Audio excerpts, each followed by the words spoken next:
Welcome to another episode of the Up Close podcast. My name is Kwaku Darfour, and today we are joined by Broward's top cop, top prosecutor, first black male state attorney in the state of Florida. Welcome to the show, man. Mr. Harold Pryor, how you doing? I'm good, my brother. How you doing, Quay? I'm doing well, man. I appreciate you could be here with us, man. So up close, man, we dive into everything. So there's no topics off the table. We get into everything. So let's just go straight away into some controversy, right? Okay. We have our governor of the good state of Florida, Ron DeSantis, who has suspended two state attorneys in the state of Florida, one in Orange County and one in, I believe, Hillsborough, the Tampa area. What do you make of that? You know, I've gotten this question many times over the last 4 years, man. You know, me being in office and, you know, dealing with the criminal justice realm and the criminal justice aspect, you know, I can't speak for Andrew Warren, who was removed. I can't speak for Monique Worrell, who was removed as well, but I can speak for myself. I think, and many other people that may be in similar situations, right? The people have elected you to be in office. They've elected you for a particular purpose, for a particular reason, right? The same for me as was the same for Andrew, as was the same for Monique. And whether or not you agree with their policies, whether or not you agree with their principles or what they're doing in their perspective or respective roles or offices, at the end of the day, it was the people of the 13th Circuit in Hillsborough County. It was the people of the 9th Circuit, which includes Orange County and Osceola County, that elected them to sit in those particular roles and positions. And it just seems to me, and I think it seems to many of people who are watching this, not only in the state of Florida, but around the country, it seems that many of these removals, not just limited to the state attorney's roles, but there's been other removals, it seems that they're political in nature, and I think that's the danger of it all, right? In both scenarios, you should leave that decision to the people that put them in office. And by all accounts, many of the people, the local people in those circuits, in those areas, in the Hillsborough area, Orange County, Osceola County area, there's a majority of people there that believe in them, that believe that they were doing their jobs well and that they're doing their jobs effectively. And I think when you let politics get in the middle of all of this, that's when you have decisions like that was made. And so, you know, personally, I don't know the governor, you know, but I will say that I can't worry about what he could do or what he might not do. I can really focus on my job, and my job is to keep the people of Broward County safe, and ensure public safety. That's my job, and to follow the law. And if I keep that at the forefront, and if I follow the law, I have nothing to worry about. And if something were to happen, then there's legal recourse to do that, right? I can seek legal action to make sure that, you know, we uphold the Constitution of the state of Florida. Absolutely. Now, speaking about your job, you were elected unopposed recently, reelected unopposed. Yeah. Congratulations. Thank you. One of your promises when you were first elected the first time around was to, I guess, criminal justice reform, right? Right. And to address some of the inequities in the criminal justice system. Now, after, I guess, 4 years in being in office, what can you say that you have done that has reformed, provided more transparency, become more, show more justice and fairness in that office? Yeah, you know, it's you know, I consider it a great honor that you know, that the community has faith in me. They entrusted me 4 years ago to take on this role, and it to me is humbling that they want me to do it for another 4 years. It's a tough role. It's a tough position. As you mentioned earlier, I'm the chief law enforcement officer in the county, and it's an important role. It's a huge undertaking. And so with that, I wanted to come in and have a measured approach, right? I wanted to pursue criminal justice reform, much needed reforms in the criminal justice system. But in the process of doing that, I didn't want to compromise the safety of our communities. And so at the forefront, at the top of that, the paramount goal for me in my office And why I got into this was to ensure the public safety. But understanding, as the chief law enforcement officer in this county, the criminal justice system has been and is and can be grossly inequitable towards people of color and poor folk. And so, every step of the way, we initiated reforms with safety in mind. So, for example, I'll give you a classic example. The first of its kind in the state of Florida, I'm hearing it's one of the first of its kind in the nation. We created a job skills program with OIC of South Florida. The name of the program is entitled Economic Empowerment Today. And so if you commit a certain felony offense that's nonviolent, and if the victim agrees to allow you in that program as well, you can go into the program in partnership with OIC of South Florida where they give you a job training. If you complete this program, you'll have a certification in a particular job skill where there's much needed labor, and you leave with that certification. But not only do you have that certification, you leave with a job. OIC of South Florida get you job placement. Then that information is transferred to us. We find out that you've successfully completed the program. We'll either downgrade your offense to a non-felony offense, or we'll drop the case depending on the charge. So you leave the criminal justice system where you were accused of a crime, you committed a first-time offense that was nonviolent. You could have potentially been a felon, classified as a felon. Now you leave the criminal justice system with a case that's probably downgraded where you're not going to be a felon or it's dropped, but you also leave with a job so you can provide for yourself, so you can provide for your family, so you can have a sense of pride. And so some people look at that and say, okay, well, you're just slapping people on the hand and just giving them handouts. I was going to ask you, what do you say to those people that say, well, Right. you're soft on crime. These people did something. They deserve to be punished, but Right. you're actually, you're rewarding them. Right. My response to that is, and what I was getting to, it's us reimagining what public safety is. This alternative, this isn't us expending a lot of money or resources just to put someone in prison, hold them in prison, where they pick up bad habits, more habits that aren't good or productive. They come out, and the likelihood of them reoffending goes up substantially, right? And so now, by creating a program like Economic Empowerment Today in partnership with OIC, we've now given this person the tools to be a productive citizen in society. We've given them a sense of pride. We're not just giving them fish. We're teaching them how to fish so they can feed themselves for a lifetime. And so I would argue, and liberal scholars have said this, and even guess what? Conservative scholars have said this.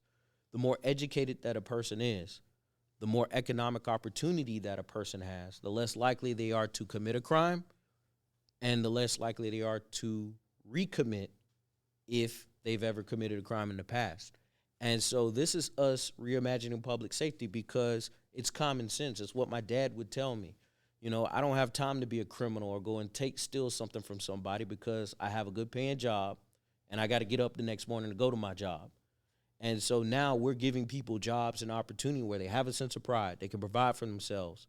They have a sense of responsibility. Studies have shown that person is less likely to be a danger or reoffend. And we've saved so much money, and we can use that funding for something else. Right. So that's reimagining public safety. That's real actionable change.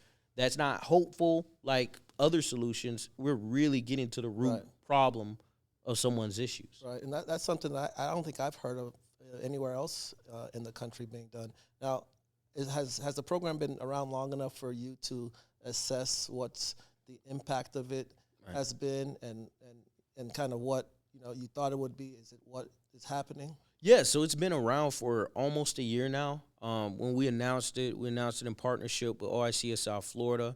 The Public Defender's Office was a partner because they helped us kind of determine who our target group would be.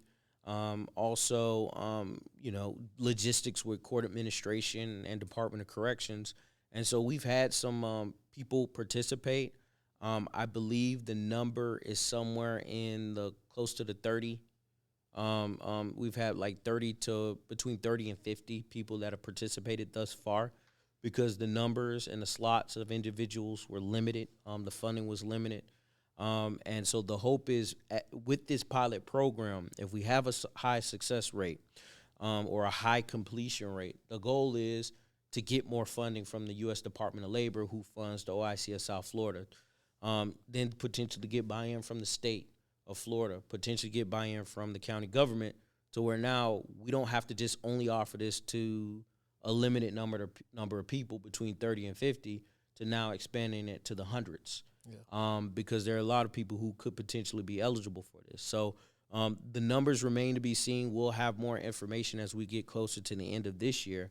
But from what I'm hearing, we've had a pretty good success rate since its inception. Yeah. And I'm really proud of the work that we're doing there in that realm. Okay, awesome. Yeah. Now, has your office approached the governor's office and asked for funding, or the legislature and asked for funding for this program yet? Not yet, but we will. And the goal was, it goes along with what your question is, just trying to figure out, okay, what is the success rate?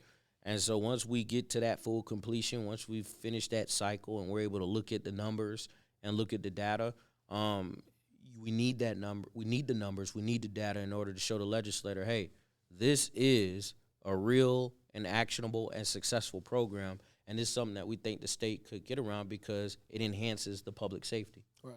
Yeah, right. yeah. Right. So, I mean, you make a lot of decisions, obviously, as a top prosecutor and law enforcement officer in the county here. Can you tell us what is the toughest part of the job? The toughest part of the job, there's so many different aspects of the job that is tough, that's challenging. I'd have to say really just balancing the job as state attorney is really balancing the different stakeholders and the various different entities and institutions and individuals that you interact with on a day-to-day. I often say that my job is unique in itself, right? My office, it encompasses that, but I'm dealing with judges. I'm dealing with private defense attorneys. I have to worry about the community, because you want to be able to build strong community relationships. I have to deal with all the elected officials. So I'm, as the chief law enforcement officer in the county, I'm responsible for all of Broward County, right? I have to worry about every corner, every part of this county. And with that, it's just not limited to the prosecution of cases, relying on law enforcement to give cases to me, and then we decide what cases we're going to charge. But in order to do this job right, because traditionally prosecutors, they would only worry about, you're only concerned with, we sit here at the courthouse in this ivory tower and we wait for these cases to come for us and we prosecute those cases. I think in order to do this job right, in order to do it correctly, in order to be engaged, is you have to look at it a little bit more progressively than that. You have to be a little bit more aggressive in your approach, or be more outreaching. So for me, I want to build those relationships with community organizations, those organizations that people might not know about, or those community activists that people might not know about. Get involved with religious entities, churches, synagogues, you name it, temples, everywhere. I want to be able to have those conversations, meet people where they are. So the toughest part of the job is maintaining relationships with all these different aspects of our life.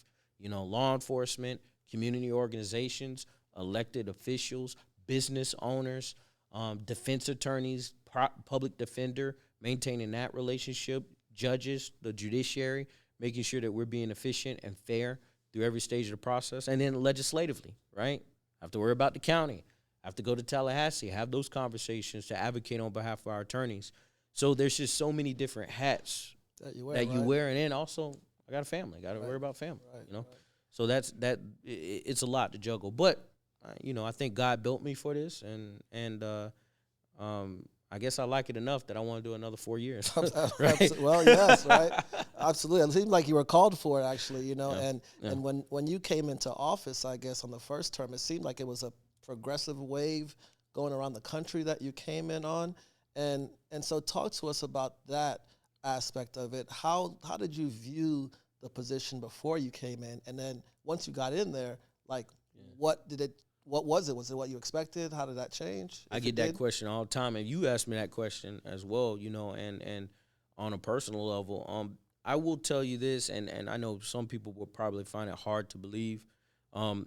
First and foremost, I'm a person, I always plan for the worst. I'm just a planner, right? And I knew what I was getting into. I didn't take it lightly. Like when early on in 2019, before I even made a decision, when you and some of our other friends approached me and said, hey, you should really consider this. You guys made up your mind well before I made up my mind, right? And I remember we'd have a conversation like, what's taking you so long? I remember you like, what's taking you so long? Like, everybody's behind you. But for me, I think it's a testament, and I think it confirms what I'm saying, and I think you'll find some credibility to it, was I fundamentally really knew that this was a huge undertaking. I knew the level of commitment it would take, and I knew how important this position was. And so for me, it was just weighing, am I up to it? Is this the right time? And knowing that there were a lot of things, on the horizon, right? We had the pandemic, right? Global pandemic. At the time, Black Lives Matter was going on. And so it was a time where people were really pushing for reforms, but then it was this unknown of, okay, you want to initiate these reforms, but can you maintain the public safety at the same time? And I will say that we're kind of a shining example, not just in the state of Florida, but throughout the country. I was just in a meeting with an arm of the Department of Justice that gave us money for hate crimes. We created a hate crimes unit. We got nearly $700,000. Oh, congratulations. From DJJ over the last 2 years for our hate crimes, and we're the model. They are going around the country telling them that Broward County is the model that we started under my administration. And one of the things that one of the members said to me, they said, even though you might not be on the news every day, even though we might not see you on national news, and I've heard it from other academics, like I've been to conferences, and they say, Broward County is an interesting case study in progressive prosecutors because I'm classified as a progressive prosecutor. And they said, when you look at our rates, our crime rates, when you look at the whether or not the people in the county actually feel safe, our numbers are high. People feel safe in Broward County. Crime is going down, but we still have progressive-minded approaches to try to reform the system to make it fair. And so we are a shining example. And it's not me saying this. It's academics from around the world. A professor reached out to me out of nowhere from the University of Toronto. Professor from University of Chicago, Loyola, and obviously FIU and other people that have watched us that I didn't know were watching us, right, including us in scholarly journals, because even though we're progressive-minded, we have not compromised the safety of our communities. People want to move here. People from Silicon Valley are moving to Broward County because they're like, well, I agree with the politics and the positions of these people, but also I can feel safe, right? And I think it's just a testament that I really did not take this lightly. I thought everything through, and I really had to ask myself, if I do this, and I had to make this promise to myself, I had to do it my way, and I have to do it that's authentic, and I have to do it that makes sense. And the bar for me is, would I feel comfortable doing this, and will this affect the safety of my kids, my 2 little kids, right? Right. And if it's going to do it, and if there's any chance of that it's going to affect the safety of them, and I put them in that situation, I put them in this neighborhood, will they be affected? If I put them in this scenario, will they be affected negatively? And if it does, I'm not doing it, right? And that's the bar for me. I think it's put us in a really good place, man. Yeah, put us in a really good place, man. Speaking of that, so is this something that you want to or have been approached to maybe go and teach or show around the country some of the things that are happening, you're doing here in Broward County to positively affect other jurisdictions? Yes, conferences. I've spoken at several conferences around the country. I'm constantly getting invitations. I know a couple of the local law schools here have reached out to me as well. We're developing something that people are noticing, and I want to share. I don't think we should keep it to ourselves. We definitely should share. Yeah, I mean, if it's backed up by data, right? Data, they say you can use data to tell whatever story you want, but if it's backed up by credible data, I think it's something that, different parts of the state and the country could use. And I could see that, happening in Jacksonville or Tallahassee, Orlando, Tampa. So I'd encourage you to go and start spreading it. I'm sure you have already, but just sharing it with other places that have the similar characteristics as us here. Right. You may not be working in Wakulla because it's a different type of right. It's not a one size fits all approach. Right. So tell me politically, you are guaranteed another 4 years. Yeah. And the previous state attorney, Mike Satz, was there for what, close to 40 years? 44 years. 44 years, yeah. Wow. Yeah. Is Harold Pryor going to be there for 40 years? Or I don't know. I will say this much. I am truly, and you hear other elected officials like, oh, I love what I do. I really do love and enjoy what I do. But also I do appreciate the idea or concept of term limits.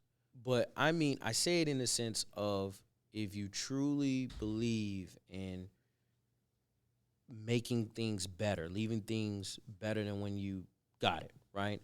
Or progressing and moving forward and advancing forward and making things better overall for the people around you and generations to come, there has to be a succession plan. And I heard someone say not too long ago, there can be no success without a succession plan, right? And that hit me profoundly. And so for me, I can confidently say I'm not doing this for 40 years. And I can confidently say that I'm not going to do this forever, because I think there needs to be an opportunity for someone to come in and to build upon what I started. And I do feel that I'm doing something that's laying the foundation for someone else to move and progress along. And so I definitely want to do this for a while. I definitely want to do this as long as the people of Broward County want me to do it. But I do understand that you shouldn't be in these roles forever, for your entire lifetime. I think you need to give other people opportunities to lead and to advance. Because our cultures change and so forth. You came in pretty young, right? Yeah. After the seasoned prosecutor was there for 4 years, so you brought in new ideas and implemented new ideas, and now seeing them work. I'd love to see you maybe in Tallahassee or to visit, right?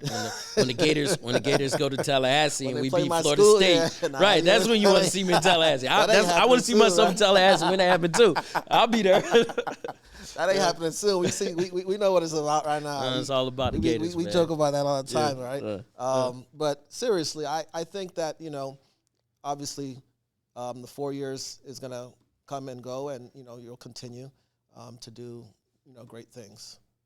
Welcome back to the Up Close podcast. We've been sitting down having a great discussion with Harold Pryor here, and we've discussed quite a few different areas here, right? Tell us a little bit about how Harold Pryor Jr. became Harold Pryor Jr., your upbringing.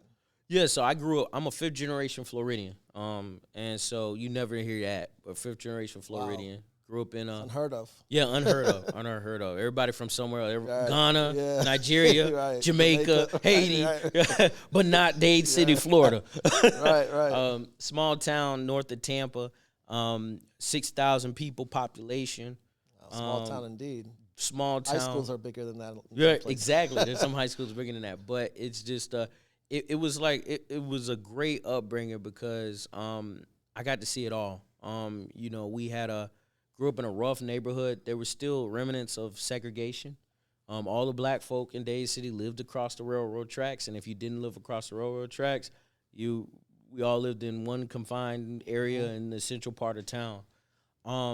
Very rich in history as far as just our black community. We're vibrant, but also a lot of crime, a lot of drugs. A lot of murders, a lot of things that I saw coming up that average kid is not going to see. And this is all with me growing up in a good home. Yeah. I grew up in a really good home. Both my mom and dad was in the household. They did a great job with me and my brothers. But we just happened to live in a rough neighborhood. And my mom and dad were oftentimes you were a church surrogate, kid. Right, church kid, and just like surrogate. Like my parents were surrogate parents for other kids. I remember, funny thing, my dad would come to school and do like a parent-teacher conference, and it'd be for me. And then it turned into a parent-teacher conference for all my boys, Yeah, like all my homeboys. Like, oh, he not doing this? And I remember one time I got in trouble. Me and my friends got in trouble, and I remember my dad took me out of the classroom. You could do that then. Yeah. And he wore me out, man. I mean, he tore me up. And then the teacher like, oh, yeah, he's messing up too. She knew because my dad was like the dad for everybody. Neighborhood dad, and right? my dad lining us up, just whooping all us and sending us back to class. But that was the type of family that I was in. But around me, there was a lot. Around where we lived in our neighborhood, there was a lot of drugs. You know, I had family and friends who were in and out of the system, family and friends who had mental health issues, drug addiction issues. And so I saw a lot. And so, you know, having those experiences, having a family member, an uncle who was murdered, and watching how the criminal justice system treated him as a victim, as a deceased victim, and seeing how my grandmother was treated, and my mother was treated, and my aunts and uncles by the prosecution, right? By law enforcement, because we're black, we weren't affluent. That had a profound effect on me, right? And so, and also growing up in a neighborhood where you walk into your bus stop, 7:30 in the morning, you sitting there with your backpack on with your friends, and you have people coming up asking you for drugs from the more affluent communities, right? Yeah. And so this is the type of thing that I grew up in, and it really motivated me to want to be a lawyer, to want to go and try to change the system for the better. And that was the reason why I wanted to be a lawyer. It wasn't because I wanted to make money like you, be a big-time lawyer like you, and make all this money. Big money. No. I'm for the people. Yeah, right. You're not going to get audited. I'm not with the IRS, man. But, you know, for me, it was, that was my goal. That was my motivation. I didn't even know that lawyers made a lot of money. I just knew, oh, those are lawyers. Those prosecutors, that's a lawyer, right? Oh, you can really make arguments and change the system, make communities safer. That was my approach. My approach wasn't to lock them up, throw everybody in jail. It was, I don't ever want a family who's lost a loved one to ever feel the way my grandmother felt. Right. And your legal journey even started at the state attorney's office, right? So, I mean, there, you know, in our community especially, you know, a lot of folks look at, you know, working for the people or state attorney's office. Why don't you help the people, work public defender? Can you tell us, like, how that actually, you know, helped train you for what you're doing now? Yeah, it did. You know, it's funny. When as a child, I wanted to be a prosecutor because of that very reason, the example. And then as I went to law school, I was like, all right, maybe I want to go into private practice, do civil work. And if I did do it, maybe I'll do defense work. I'll go work and be a public defender, be a criminal defense attorney. And then I met Charles Morton. Very reputable, famous, and well-known. Well-known prosecutor. He's working in my office again now. He was the first black chief assistant state attorney in the history of the state of Florida. So that's the number 2. There's 20 judicial circuits, 20 state attorneys. All 20 state attorneys have a chief assistant state attorney. That's their number 2 in charge.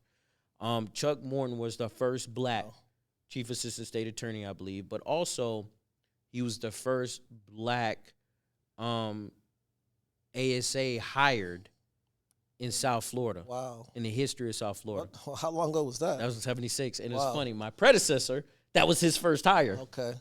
So my predecessor, when he was elected in 1976, that was his first hire. Wow. His first hire was Chuck Morton. And so legendary trial attorney, legendary homicide. He's tried some of the most high-profile homicide cases in the history of Broward County. And I met him in law school, when I was in law school, and he was a trial ad professor. And I remember having a discussion, and he told me, it's like, Harold, hearing your background, seeing where you came from, he was like, because who better to understand the plight of our people, who better to understand when justice needs to be administered than you? Right. And then I was like, wow, that my life. Profound, right? And I'm 23 years old at the time, and I had that feeling that I had again when I was 10 years old, seeing what was happening with my grandmother and my mom, with my uncle who had been murdered. And in that like vigor and that wanting to actually be a prosecutor, it was lit again just based on that conversation with him, truly understanding everything connected. Like what I experienced in my life, you know, seeing the drugs, seeing family members who had addiction issues, mental health issues, and seeing that they were wronged in the criminal justice system. And no one actually took time to say, hey, maybe they're not really just a hardened criminal, but it's their addiction, it's their mental health that's driving them to do this. Why don't we try to do something to address that? And in a culmination of all that, and in all the years coming up as a black man in America, in the state of Florida, and in having that conversation with Chuck Morton, just turned on the light. And I was like, this is where I need to be. This is what I need to do. And that's how I combat that. Look, you can't change the system from outside of it. You have to be within it, right? We can all get out there. We can all protest. We can throw rocks. We can have signs, right? Right. But at the end of the day, them people behind them walls, they're going to do what the heck they want to do. Mm-hmm. And so in order to change the system, you got to infiltrate it. You got to get inside the system, right?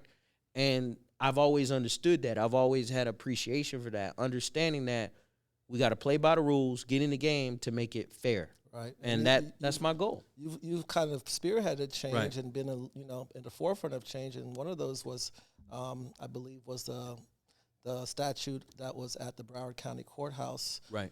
That you spearheaded to get removed and replaced it with a very reputable, former judge here in Broward County, right? The reason why I laughed, because one of my friends, Lindsay Pollard, you know Lindsay. Yes. Lindsay was my chief finance director for my campaign, and she said this, and I never thought of it like that from this standpoint. Mind you, this was done in 2015, 2016. And I remember it was a debate or something. It was during the campaign because, my primary, it was a hotly contentious primary, 9-person primary. Yes. And there was like an event where it was kind of like operatives, like people that worked for the different campaigns. They were going to make the claim for the candidate. So it wasn't a candidate forum, but they were there. So I watched it. It was on Zoom because everything was on Zoom. Right. And she said something that I never thought about before. And she said, I don't know why you all aren't getting behind this guy. If not, you should. He was removing statutes and Confederate monuments before it was a thing, before it was cool. Right. And I was like, wow. Yeah. And I think it's a testament to who I am and how I see the world and how we can use our power as lawyers. Right. I didn't do a poster. I didn't have to protest. And I think those are great things. And I welcome it. We need protests. We need people to do that. That's part of the American experience. And so I don't want anyone to interpret it as I'm saying don't protest and it's not a good thing. What I'm saying is this is a classic example of you working within the system, infiltrating the system. And using your skills and knowledge. Using your skill and knowledge and getting the same effect without nobody. I didn't have to be arrested because of that crazy law that they passed where if you deface a Confederate monument, it's a crime. Under what I did, no one's going to criminally prosecute me for it because I use the great organization, the TJ Rated Bar Association. I was president of the association with the help of its members. Right. Judges who are judges now, Judge Odom, George Odom, he was a member then. Gordon Weeks, public defender. And Tanya Johnson, attorney in our office. So many members of TJ Rated Bar Association. I happened to be the leader at the time. We were able to work the system. We went to the county. We advocated county. This needs to be removed. We had the conversations. They worked with us on it. They said we will move it immediately. Once we educated them on the history behind that statute, and just to give the listeners context, the statute was in the gallery, the central gallery area of the wing of the courthouse where circuit criminal cases were being held. And that was on the east wing of the courthouse. It'd be considered east wing of the courthouse. It's the northeastern wing of the courthouse. It's called the north wing of the courthouse. When you walk into that corridor, it's about 7 floors. And all criminal cases are being held on that wing of the courthouse. And in the middle of that gallery was probably a 6-foot, maybe 7-foot statue of Governor Napoleon Broward. That's what the county is. The county's named after him. Can we get the county name changed? That's another step. You got to talk to the county about that. So this man, who's the former governor of Florida, and I think before that he was a sheriff of Duval County, he had made statements more so in the light of white supremacist statements, essentially saying that whites were superior to blacks. And that blacks were probably better off not being here in America and they should go somewhere else. right? Right. And so he was reiterating white supremacy sentiments in these statements, in this speech, Totally. And right? and this is a statute that they decided to put Right. in the. So sitting there, right? And me, I'm kind of a nerd too, right? And I would walk as a prosecutor, and I'd pass, and I would look, and I say, okay, Broward County, I get it, but what did he do? So I would look into the history of it. I'm that type of person. If I'm driving down the road, it drives everybody I know crazy. If I see one of those things like, oh, this is a monument, I'll stop and I'll read it. I'm just that type of person. Look at this guy. You have this at the centerpiece of the courthouse. When you look at the criminal justice system, an overwhelming majority of the people that are accused of crimes, they're going to look like you and me. The people in those courtrooms that are being accused of crime, they're going to look like us, right? That's just how the criminal justice system has always worked. And so I would say, wow, the symbolism of this. Right. If you're not in custody and you're walking to make your court day and you're passing this monument, you may not know what he said, but it's in the vibe. The vibe is there, if you will, right? It's there, right? And it's an unspoken thing that can kind of conjure up feelings and things that kind of reiterate the gross inequities that we're trying to move away from in the criminal justice system.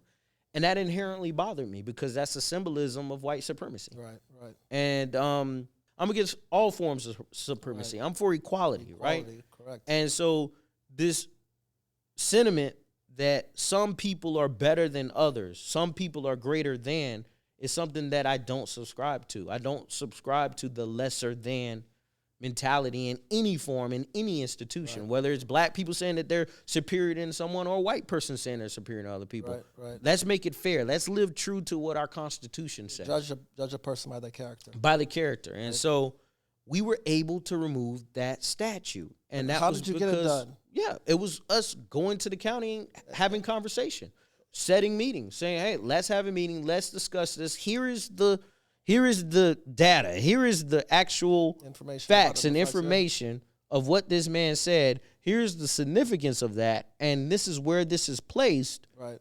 Move it somewhere else. Did the county commission have to vote on that? You know what? It was quick. It was unanimous. Okay. And I'm going to give credit to the county members across the board at that time. All of them, once we had an opportunity to have that conversation with them as an association and sit down with them, and once I was able to kind of lay it out on the table, it was quick. Expeditiously, they had that thing removed. And then, to give credit to our judge, Judge George Odom, who was the former president of T.J. Reddick as well, Mr. Weeks, Gordon Weeks, those two gentlemen took the lead, and I assisted them, but they led in that effort in having that wing, the same place where that statute of Broward stood. They took the lead in advocating for and convincing the county to change the name of that wing to the Thomas J. Reddick Jr. And that's what area. The bar, a local bar association for a lot of African American members, is also named after him as well. So yeah, T.J. Reddick Bar. T.J. Reddick, first black man to come to Broward County and open a law practice. Wow. And he deserves to have his legacy cemented. And first black judge, too. Wow. First black judge since Reconstruction era. Wow. Appointed to the bench in Florida. The yeoman's job, kudos to you and everyone that was involved in that. You have 4 more years, at least 4 more years. Now, I'm going to ask you this. Okay. In the future. Oh, where are you going with this? All right. Mm-hmm. What office, what positions, what public positions can you see Harold Pryor holding after his time, whatever that is, after his time at the state attorney is concluded? I honestly, man, I'm being honest with you. I've said this, and it frustrates me when you have other people that are elected to office and they say, well, I'm not looking towards anything else. It really is the truth for me. I'm not really looking for anything else. I really felt that this was like a calling, something that I was made to do. Like, God designed me to do this in this time, in this period, to do this particular job. And so I'm happy because I am fulfilling my purpose, God's purpose for me. I truly am happy doing that. If God sees it for me, to do something else, to progress this on to something else, I'm not going to deny that calling. I'm not. I'm going to pursue it, and I'll make it happen. But So as if, for if me, God said to be the governor or the senator, right. So no, I don't want like Kwaku Darfur calling me, hey, God just talked to me and told me you need to do something. Right. But I honestly, I'm glad that I'm able to do this and make a difference, man. And that's all I ever wanted to do in my life, man. Ever since I was a kid, my goals are never as lofty as, okay, I want to own a mansion, I want to be a big time this or that. It was really to change the conditions of the people that I love and care about around me. And I'm actually doing that. Even though I'm not back home doing it, I'm doing it here in Broward County, and I know it's making waves, and I know we're going to inspire some other kid that may be back in Dade City, Florida, that says, you know what, I could do it. Right. If he did and it, we spark it. And absolutely.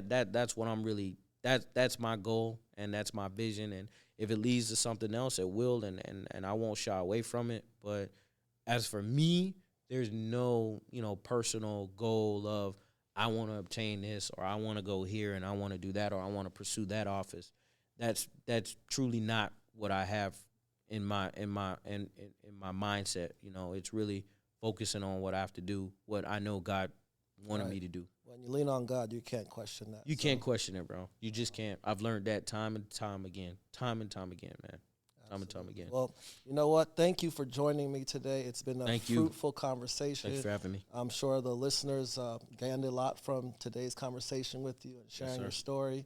Again, we look forward to having you leading the law enforcement and the state attorney department here in Broward County for another 4 years. And whatever the future holds for you, I wish you the best of luck, Harold. Thank you, brother. I appreciate you, man. I appreciate you.